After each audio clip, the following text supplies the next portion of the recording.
अब जो संवैधानिक दायित्व के लिए खतरा बन जाए उसको उसके लिए जनता तैयार है। भैया चुनाव आयोग भगवान है, अलाउद्दीन के चिराग हैं क्या? आर पार की लड़ाई होगी और बिहार और बिहारी की अस्मिता के लिए जान भी देना पड़ेगा, गरीबों के अधिकार के लिए तो देंगे। हाँ, तो 2-4 और पप्पू यादव पर केस होगा सरकारी काम में बाधा देने का, और क्या होगा। तो हमको डोमिसाइल हमारा लागू होना चाहिए, लेकिन यहाँ रिजर्व कैटेगरी है वहाँ डोमिसाइल नीति लागू है। जो अनरिजर्व कैटेगरी है वहाँ डोमिसाइल नीति नहीं है। उसका कारण ये है कि हमारे दूसरे राज्यों में जो निकलता है वैकेंसी, उसमें भी हमारे लोग पार्टिसिपेट कर सकते हैं। शेड्यूल कास्ट के लिए और बाकी जो रिजर्व कैटेगरी है उसके लिए भी दूसरे राज्यों में डोमिसाइल नीति है। तो हम अगर हमारे बच्चे को सिर्फ बिहार में के बाहर मौका बंद हो जाएगा तो ये रेशियो देखना पड़ेगा कि कितना फायदा और कितना नुकसान। ये सब बहस का मामला है। नमस्कार, मेरा नाम आलोक है। आप लाइव स्ट्रीम देख रहे हैं। बिहार में डोमिसाइल नीति लागू की जाए, इसे लेकर छात्रों की मांग है और छात्र सड़कों पर भी उतरे हुए हैं। बड़ी संख्या में छात्रों का आंदोलन जारी है। वैसे में विपक्ष नेता तेजस्वी यादव जहां कह रहे हैं कि इस साल जब हमारी सरकार बनेगी तो 100% डोमिसाइल नीति बिहार में लागू करेंगे, वहीं दूसरी ओर इलेक्शन कमीशन के इस फैसले को लेकर जो मतदाता सूची का पुनरीक्षण का काम हो रहा है, उसे लेकर एक तरफ जहां पप्पू यादव बिखरे हुए हैं, तेजस्वी यादव ने भी प्रेस कॉन्फ्रेंस करके सीधा निशाना साधा है, वहीं अशोक चौधरी जो कि बिहार सरकार के मंत्री हैं, उन्होंने डोमिसाइल नीति पर अपनी बात रखी है। क्या सरकार बिहार में डोमिसाइल नीति लागू करेगी चुनाव से पहले? वो तो कह रहे हैं कि रिजर्व कैटेगरी के लिए डोमिसाइल तो है ही।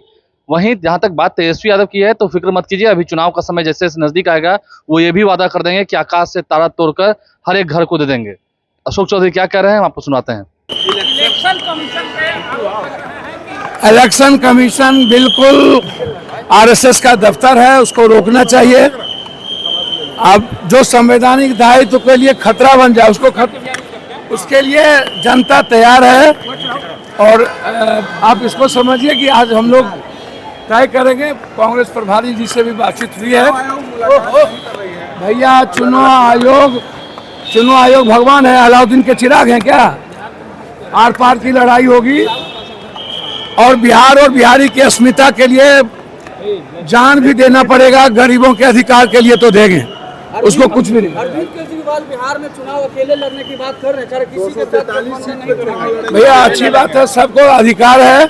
अरविंद जी को भी अधिकार है, रस्सी जल गई हो ऐठा नहीं गई। इलेक्शन कमीशन की ओर से जो पुनरीक्षण का कार्यक्रम किया रहा है, इसे लेकर विपक्षी नेता कह रहे हैं कि ये एनडीए की साजिश है, वोटर्स को हटाने का काम किया जा रहा है मतदाता। ये इलेक्शन कमीशन एक कॉन्स्टिट्यूशनल बॉडी है और इलेक्शन कमीशन किसी राजनीतिक दल से सुझाव लेकर के अपने उनके विचार है कि कैसे हम और इसको पारदर्शी करें। हर एक पॉलिटिकल पार्टी को यह अधिकार है कि वो समय लेकर के उनसे जाकर के अपना रिप्रेजेंटेशन दे और अपना आर्गुमेंट करे। अभी इंडिया ब्लॉक के बहुत से लोग इलेक्शन कमीशन गए थे और अपनी बात को रखे थे। हम समझते हैं कि इलेक्शन कमीशन उन बातों को देखेगा, एड्रेस करेगा, जो समस्याएं हैं उसका कैसे निदान निकाला जाए। पप्पू यादव तो पंजाब से कहे कि बीएलओ को कुछ नहीं कीजिए, एक तरह से निकाले। हाँ, तो 2-4 और पप्पू यादव पर केस होगा सरकारी काम में बाधा देने का, और क्या हो सकता है। हम लोगों को तो फर्क पड़ता नहीं है ना ये सब चीजों। ये सब गैर जिम्मेदाराना बयान है। बीएलओ को घुसने नहीं दो, बीडीओ को घुसने दो, ये सब गैर जिम्मेदाराना बयान है। कोई मेंबर ऑफ पार्लियामेंट इस तरह का बयान दे, अरे आपको अपनी बात कहना है, बेचारा बीएलओ को क्या गलती है? आपको अपना बात करना, आप जाइए इलेक्शन कमीशन, अपनी बात को कहिए, आप न्यायालय का दरवाजा खटखटाइए। संविधान में प्रावधान बने हुए हैं ना। इस तरह से अनार्की करना, इस तरह से अनार्की जैसा बात करना, ये कोई सभ्य आदमी का, सभ्य राजनीतिक दल के व्यक्ति का कोई काम करने का तरीका है? अरविंद केजरीवाल कह रहे हैं कि हम अकेले चुनाव लड़ेंगे बिहार में। बहुत से लोग हैं, इंडिया गठबंधन में साथ बहुत से लोग हैं इंडिया गठबंधन में साथ थे, लेकिन इंडिया गठबंधन अपने लोगों को साथ रखने में सक्षम ही नहीं हो पा रहा है। धीरे धीरे सब घूम टूट रहा है। कभी इंडिया का आई चला जाएगा, फिर एन चला जाएगा, फिर डी चला जाएगा। सर, एक सवाल है, डोमिसाइल नीति पर जो छात्र हंगामा कर रहे हैं, तेजस्वी यादव ने घोषणा की है कि हमारी सरकार आएगी तो हम 100% डोमिसाइल नीति लागू करेंगे। देखिए, ये ये एक बहस का सब्जेक्ट है, क्योंकि अभी बिहार सरकार नौकरियां ज्यादा निकाल रही है।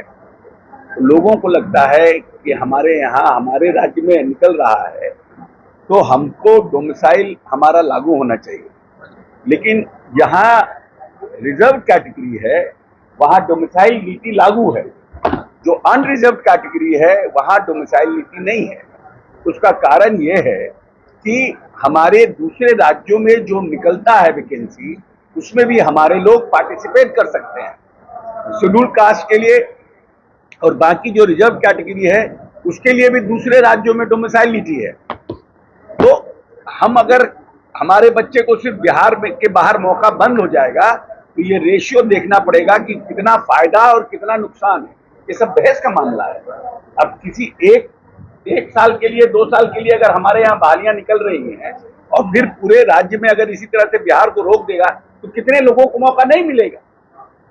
तो ये सब चीज देख करके करना है। तत्काल कुछ फायदा पाने के लिए आगे का भविष्य को खराब कर देना, इस सब चीज को बैलेंस करके। अभी तो तेजस्वी जी जो है सरकार में, तो उनको आना है नहीं, सब चीज की घोषणा किए जा रहे हैं। हम बिजली माफ कर देंगे, हम ये कर देंगे। अभी कुछ दिन में देखिएगा जैसे चुनाव नजदीक आएगा तो बोलेंगे कि हम सब यहाँ से एक आकाश से तारा ला करके भी देंगे।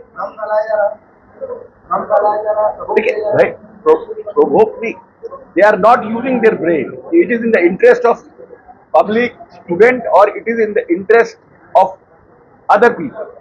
भाई हमारे राज्य में अगर आप डोमिसाइल कर दीजिएगा तो बाद दूसरे भी बिहारी को बंद कर देंगे। तो हमारे यहाँ नौकरियां अभी कितनी आ रही हैं, भविष्य में कितनी नौकरियां आएंगी। जब आज आप रोकिएगा तो कर्नाटक में, महाराष्ट्र में, उत्तर प्रदेश में, पंजाब में जो हमारे लोगों को नौकरी लगती है वो भी धीरे धीरे बंद हो जाएगी।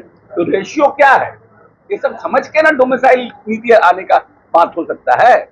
वो तो नीतीश कुमार ही है, ओवैसी का पार्टी है ना। वो आप देखते हैं ना, जब भी कभी गाना वाना सुनने जाइएगा तो बहुत पहले से लोग तार तबला धम धुम घड़िंग धुम धुम धुम आर्टिस्ट आने के पहले शुरू हो जाता है। तो ये सब हारने के पहले का बाजार पहले ही से बना रहे हैं।